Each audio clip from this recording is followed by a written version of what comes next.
I told Christina last night because like whenever I'm self-loathing, which I was yesterday, I want a certain type of empathy, and she never does it instinctively. So as she was talking to me about my self-loathing, I go, "Can I tell you something? This is what I want you to do when I do this. Whatever your instinct is, ignore it. Ignore all your initial instincts." And she was like, "That's really nice." I go, "Yeah. Whatever you think, do the opposite." And she was like, "Great." And then she goes, how about I don't talk?" And I go, "Perfect."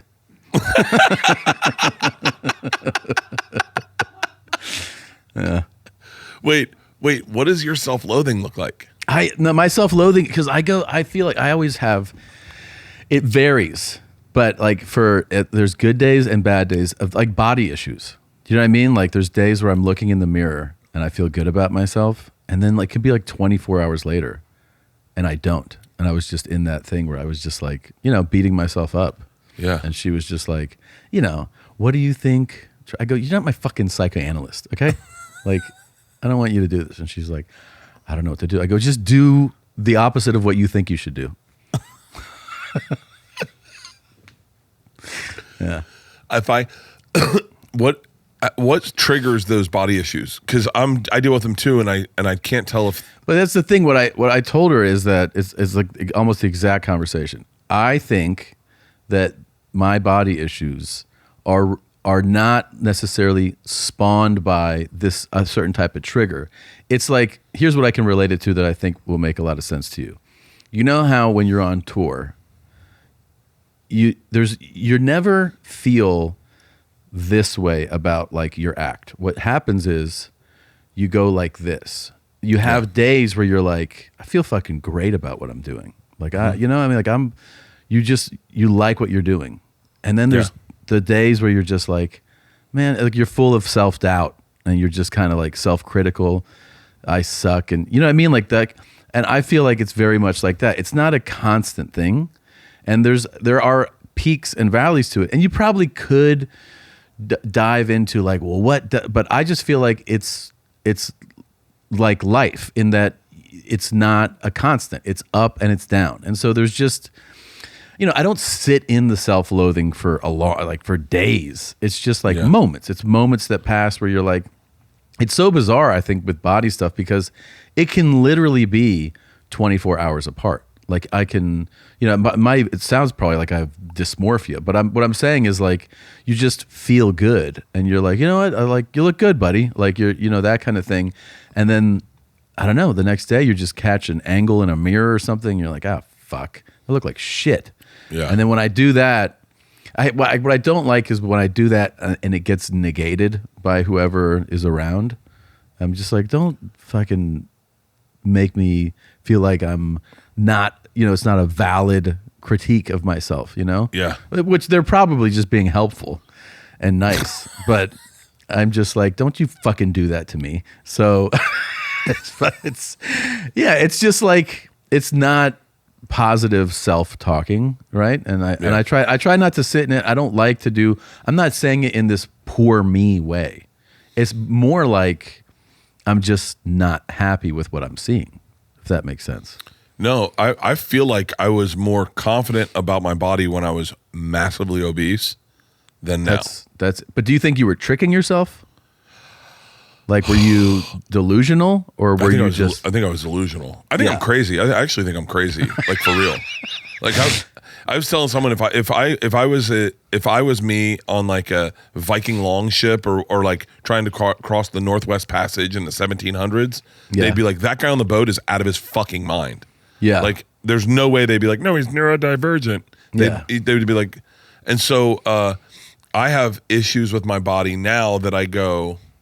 And I can convince myself it's so stupid. And like my eating, it'll trigger it. I used to eat like fucking shit. And then last night at the Netflix party, I'm keto, and they bring out fucking In-N-Out burgers. Uh-oh. Oh, dude. Did you have one? I had to go to different people to get new ones. Because they I said one per person, they didn't make like 1,000 of them. I was like, oh, cool. So I got one. And I was like, can I get my wife one? And they're like, yeah. And then I went to Leanne. I ate both of them. I go, hey, they got In-N-Out Burger. See if you can grab 2 for us. And then she went over and she grabbed 2. And then I went back and the guy goes, you've had like 4 of them. And I was like, I've had 3, first of all. And they're like, yeah, I know, but we're trying to like spread them out for everyone. You know, the Love on the Spectrum kids want them.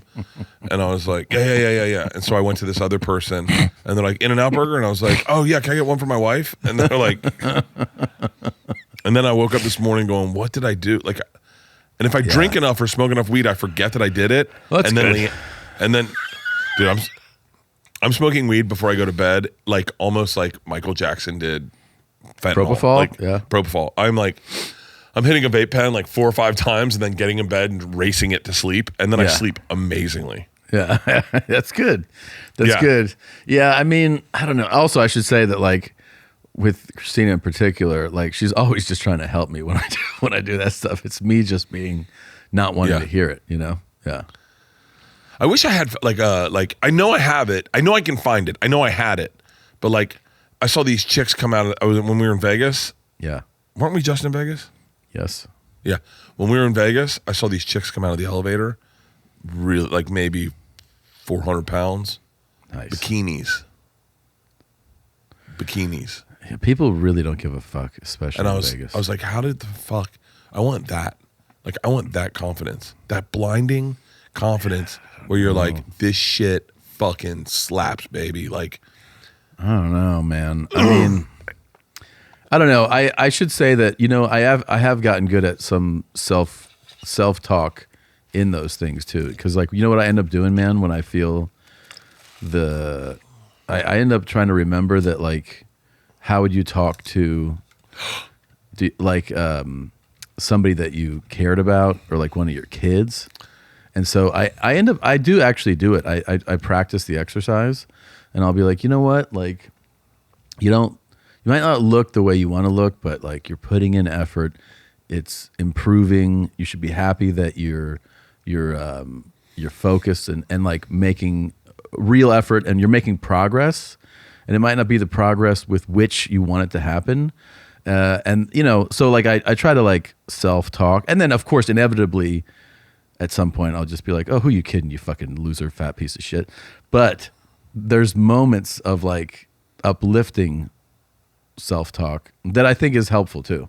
Not just critical thoughts. Bert and Tom and Bert. One goes topless while the other wears a shirt. Tom tells stories and Bert's the machine. There's not a chance in hell that they'll keep it clean. Here's what we call 2 bears, 1 cave.